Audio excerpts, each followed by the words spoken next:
Hi friends, welcome to my channel. వేరే అమ్మాయితో తిరుగుతాను ఉంటాను అన్న విశ్వాకి ఊహించని షాక్ ఇచ్చిన ప్రేమ. అసలు ఇదంతా ఎలా జరగబోతుందనేది ఈ వీడియోలో తెలుసుకుందాం. వేరే అమ్మాయితో ఉన్న విశ్వాని కొట్టుకుంటూ తీసుకొస్తాడు ధీరజ్. అయితే అప్పుడే ఇక అందరి ముందు కూడా విశ్వ చేసిన పనిని చెప్పడంతో ఇక అందరూ విశ్వాని నిలదీస్తూ ఉంటారు. అప్పుడు ఇక విశ్వ నేను వాడికే సమాధానం చెప్తాను అని ధీరజ్ దగ్గరికి వచ్చి, అవునరా, నేను వేరే అమ్మాయితో తిరుగుతాను, అలాగే ఆ అమ్మాయితోనే ఉంటాను, ఏం చేస్తావురా నువ్వు అని అంటూ విశ్వ ధీరజ్ని నిలదీస్తూ ఉంటాడు.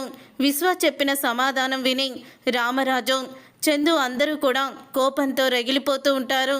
విన్నావు కదా, నీ కొడుకు చెప్పింది, వేరే అమ్మాయితో తిరుగుతాడంట. మరి నీ కొడుకే ఒప్పుకున్నాడుగా, ఏం చెప్తావు ఇప్పుడు సమాధానం అని అడుగుతూ ఉంటాడు ధీరజ్ సేనాపతిని. అప్పుడే ఇక సేనాపతి అయితే, రే విశ్వ, ఏంట్రా ఇదంతా, అసలు మన ఇంట వంట లేని పనులు చేస్తున్నావేంటి? అమూల్య మెడలో తాలి కట్టి వేరే అమ్మాయిని నువ్వెలాగా ఇలా ప్రేమిస్తావు అని అడుగుతూ ఉంటాడు సేనాపతి. నాన్న, మీకు తర్వాత విషయాలన్నీ చెప్తాను, కానీ నేను మాత్రం ఆ అమ్మాయితోనే తిరుగుతాను. ఏం చేసుకుంటారో చేసుకోండి.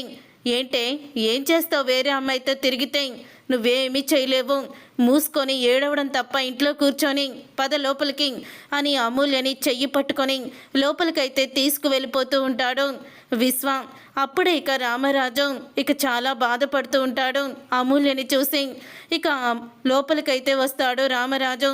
వచ్చిన తరువాత, చూసావు బుజ్జమ్మ, ఆ అమూల్య పరిస్థితి ఎలా ఉందో, అసలు అమూల్య ఇలాంటి వాడిని ఎలా ప్రేమించింది అని అంటూ ఉంటాడు రామరాజు. అయితే అప్పుడే ఇక నర్మద అంటూ ఉంటుంది, లేదు మావయ్య గారు, అమూల్య ఆ విశ్వాని ప్రేమించుండదు, ఎవరో కావాలని మన అమూల్యని ట్రాప్ చేసి వాడు వైపుకి తిప్పుంటారు, నాకు తెలిసి అదే జరుగుతుంది అని అంటూ ఉంటుంది నర్మద.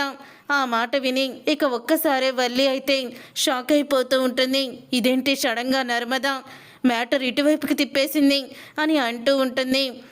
వల్లి అయితే మనసులో అనుకుంటూ భయపడిపోతూ ఉంటుంది. అప్పుడు ఇక చందు అయితే, నర్మద, నువ్వు చెప్పింది నిజమైతే ఎవరైతే నా చెల్లిని ట్రాప్ చేసి ఆ విశ్వాని ప్రేమించేలా చేశారో వాళ్ళని మాత్రం ఎవరైనా సరే, ఎంతటి వాళ్ళైనా సరే, నేను మాత్రం వాళ్ళని బ్రతకనివ్వను అని అంటూ ఉంటాడు. ఇంత ద్రోహం చేసి నా చెల్లెలి జీవితాన్ని నాశనం చేయాలని చూసిన వాళ్ళకి నరకం అంటే ఏంటో చూపిస్తాను అని అంటూ ఉంటాడు చందు. అప్పుడే ఇక సాగర్ అయితే, అవునన్నయ్య, మన చెల్లెలి జీవితాన్ని నాశనం చేయాలనుకున్న ఎవరినైనా సరే అస్సలు కూడా మనం వదిలిపెట్టకూడదు అని చందు, అలాగే సాగర్, ధీరజ్ ముగ్గురు కూడా అనుకుంటారు. అప్పుడే ప్రేమ అయితే, మీరు చెప్పింది నిజమే బావా, మీరు అన్న మాట మీదే నిలబడి ఉండండి, త్వరలోనే అసలు అమూల్య జీవితాన్ని ఎవరు నాశనం చేయాలనుకున్నారో మొత్తం బయటికి వస్తుంది అని అంటూ ఉంటుంది ప్రేమ వల్లి వైపు చూస్తూ. అప్పుడే ఇక తర్వాత వల్లి అయితే లోపలికి వెళ్ళి, అమ్మో అమ్మో ఏంటిదంతా, ఒకవేళ నేను అమూల్య మెళ్ళో ప్రేమే తాలి పడ్డానికి కారణమని చెప్పిన అప్పుడు అమూల్య నా పేరే చెప్తుంది, అసలు విశ్వాతో నేను ప్రేమలో పడ్డానికి కారణం వల్లి వదినే అని. ఇప్పుడు ఏమి నిజం చెప్పాలి?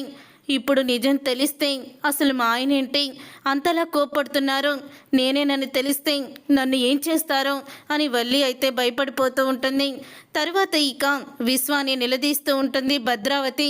లోపలికి తీసుకువెళ్ళి సేనాపతి కూడా అంటూ ఉంటాడు, ఏంట్రా మళ్ళీ ఇది, మాకు తలనొప్పి తీసుకొచ్చావా అని అంటూ ఉంటే, తలనొప్పి కాదు నాన్న, ఇది కావాలనే చేస్తున్నాను, వాళ్ళని రెచ్చగొట్టాలని. ఆ అమ్మాయిని నేనేమీ ప్రేమించలేదు, ఆ అమ్మాయిని డబ్బులు ఇచ్చి నటించమన్నానంతే. ఎందుకంటే ఈ ధీరజ్ గాడికి, ఈ కుటుంబం మొత్తానికి సరైన సమాధానం చెప్పాలని. ఇప్పుడు నేను ఈ వేరే అమ్మాయితో తిరుగుతూ తన కూతుర్ని బాధ పెడుతున్నానని ఆ కుటుంబం మొత్తం కూడా ఏడుస్తారు అని అంటూ ఉంటాడు విశ్వ. అప్పుడు ఇక విశ్వ మాటలు విని అమూల్య అయితే, విశ్వ ఇంతకి తెగించాడనమాట అని షాక్ అయిపోతూ ఉంటుంది. ఇంతలో ప్రేమ అయితే అమూల్యకి ఫోన్ చేస్తుంది.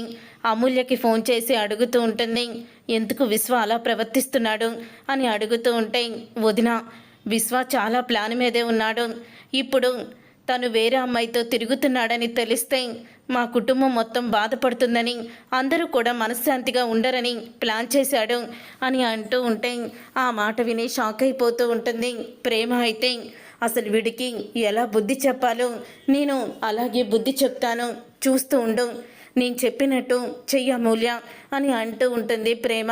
అప్పుడే ఇక అమూల్య అయితే సరే వదిన, నువ్వు చెప్పినట్టే ఇదంతా కూడా చేస్తాను అని అంటూ ఉంటుంది అమూల్య. తర్వాత ఇక ఇంటికి పోలీసులు అయితే వస్తారు. ఇంటికి పోలీసులు రావడంతో అప్పుడే షాక్ అయిపోతూ ఉంటుంది భద్రావతి. రే సేన బయటికి రండి అని అంటూ ఉంటుంది. ఇక ఇన్స్పెక్టర్ వస్తూ ఉంటే చెప్పండి ఇన్స్పెక్టర్, ఏంటి ఇలా వచ్చారు అని అడుగుతూ ఉంటాడు సేనాపతి. మీ అబ్బాయిని విశ్వాని అరెస్ట్ చేయడానికి వచ్చాము అని అంటూ ఉంటే ఆ మాట విని షాక్ అయిపోతూ ఉంటాడు సేనాపతి. అయితే మా అబ్బాయి విశ్వాని మీరు అరెస్ట్ చేయడానికి వచ్చారా, ఎందుకని అని అంటూ ఉంటాడు సేనాపతి. మీ అబ్బాయి పెళ్లి చేసుకొని కనీసం నెల రోజులైనా అవ్వకముందే మరో అమ్మాయితో అక్రమ సంబంధం పెట్టుకున్నాడని మీ అబ్బాయి మీద మాకు కేసు పెట్టారు, ఇన్ఫర్మేషన్ వచ్చింది, అందుకని వచ్చాము. రోడ్డు మీదే భార్యని కొట్టడం, అలాగే భార్య వాళ్ళ పుట్టింటి వాళ్ళతో నేను అమ్మాయితో తిరుగుతాను, మీరేం చేస్తారో చేసుకోండి అని ఆ అమ్మాయిని ఆ పుట్టింటి వాళ్ళ ముందే కొట్టడం, ఇవన్నీ కూడా చేశాడని మాకు ఇన్ఫర్మేషన్ వచ్చింది, అందుకని మేము ఇతన్ని అరెస్ట్ చేస్తున్నాము అని అంటూ ఉంటే ఎవరు మీకు కంప్లైంట్ ఇచ్చింది, ఆ ఎదురింటి వాళ్ళు ఎవరు చేశారు మీకు ఈ కంప్లైంట్ అని అడుగుతూ ఉంటుంది భద్రావతి. నేనే అని అంటూ ప్రేమ అయితే ముందుకు వస్తుంది. ఇక ప్రేమని చూసి షాక్ అయిపోతూ ఉంటారు భద్రావతి సేనాపతి ఇద్దరూ కూడా.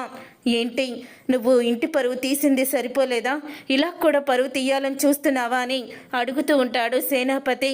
నీ కొడుకు రోడ్డు మీద ఒక ఆడపిల్లని కొడుతూ ఉంటే, మరొక అమ్మాయితో సంబంధం పెట్టుకున్నానని ధైర్యంగా చెప్తూ ఉంటే అప్పుడు పోలేదా మీ పరువు అని అడుగుతూ ఉంటుంది ప్రేమ.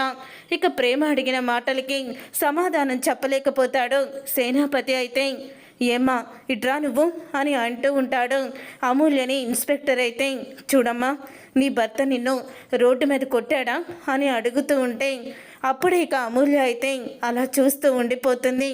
ఇది ఖచ్చితంగా నా మీద చెప్పేస్తుంది, నన్ను పోలీసులు అరెస్ట్ చేస్తారు అని అనుకుంటూ ఉంటాడు విశ్వ. అలాగే నిన్ను వదిలేసి వేరే అమ్మాయితో అక్రమ సంబంధం పెట్టుకున్నాడా అని అంటూ ఉంటే లేదు ఇన్స్పెక్టర్, నా భర్త నన్ను చాలా బాగా చూసుకుంటున్నారు, ఆయన నన్ను ఎప్పుడు కూడా కొట్టలేదు, చాలా ప్రేమగా ఉంటారు, కావాలనే మా వదిన మా ఆయన మీద కోపంతో అలా మీ కంప్లైంట్ ఇచ్చుంటుంది, మాకు ఏ గొడవ జరగలేదు అని అమూల్య అయితే అంటుంది. ఒక్కసారి విశ్వ షాక్ అయిపోతూ ఉంటాడు. అప్పుడే ఇక ఇన్స్పెక్టర్ అయితే ఏంటమ్మా ఇది, ఆటలాడుతున్నావా, మీ వాళ్ళేమో ఆ అమ్మాయిని కొట్టలేదని అమ్మాయే సమాధానం చెప్తుంది అని అంటూ ఉంటే ఏంటి అమూల్య నువ్వు చేసిన పని, అసలు ఏం చేస్తున్నావు, నువ్వు ఆ వెధవని వెనకేసుకొస్తున్నావా అని అంటూ ఉంటే వదిన ఎంత కాదనుకున్నా తను నా భర్త పరువుని నేను తీయలేను వదిన, దయచేసి మా ఇంటి విషయాల్లో జోక్యం చేసుకోకు, వెళ్ళిపో వదిన అని అమూల్యాన్ని అక్కడ మంచిదాన్ని చేసి ఇక ప్రేమ అయితే పోలీసుల ముందు ఇక చెడ్డదవుతుంది. అప్పుడే పోలీసులు అయితే ఇంకోసారి ఆధారాలు లేని కేసులు తీసుకువచ్చి మా డ్యూటీని నువ్వు డిస్టర్బ్ చెయ్యొద్దు అని అంటూ వార్నింగ్ ఇచ్చి వెళ్ళిపోతారు. అప్పుడే ఇక సేనాపతి అయితే రే చూడ్రా, నువ్వు తనని రోడ్డు మీద పెట్టి కొట్టినా తను నీకే సపోర్ట్ చేసి మాట్లాడింది అని సేనాపతి అయితే అమూల్య మీద మంచి అభిప్రాయం వస్తుంది. ఇక ప్రేమ అమూల్య ఇద్దరు ప్లాన్ సక్సెస్ అవుతుంది. చూసారుగా ఫ్రెండ్స్, రాబోయే కథలో ఖచ్చితంగా ఇలాగే జరగబోతుంది. మరి ఇలాగే జరగాలని మీరైతే కోరుకుంటున్నారా? అయితే వీడియోని తప్పకుండా లైక్ చేసి ఛానల్ని సబ్స్క్రైబ్ చేసుకొని పక్కనే ఉన్న గంట సింబల్పై ఆల్ అని క్లిక్ చేయండి. అప్పుడే మేము పెట్టే ప్రతి వీడియో మీరు మిస్ కాకుండా